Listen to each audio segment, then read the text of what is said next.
Sipas parametrave europian të statistikave, vetëm 5 qendra urbane në Shqipëri përmbushin kriteret për të emëruar qytete. Ato janë Tirana, Durrësi, Shkodra, Vlora dhe Korça.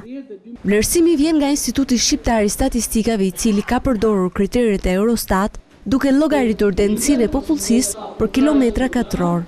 Ky standard është i zhveshur nga konsideratat e kufive të qyteteve, të fshatrave, të komunave dhe të bashkive, të cilat në fakt janë për arsye administrimit të territorit, më shumë qoftë nga pikpamja administrative apo gjeografike, më shumë se sa për arsye statistikore, dhe shkuam në një definicion ku e pam Shqipërinë të zhveshur nga këto kufi, po e pam të ndarë në një bosh koordinativ. I njëjti parametër vlerësimi i Bashkimit Evropian nxjerr në pa faktin se Shqipëria ka më pak popullsi urbane, krahasuar me mesatarin e 27 vendeve të Bashkimit Evropian.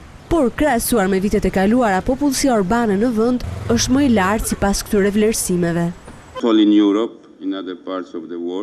Ka 3 paraqitje të ndryshme për sa i përket vlerësimeve të popullsisë urbane e rurale.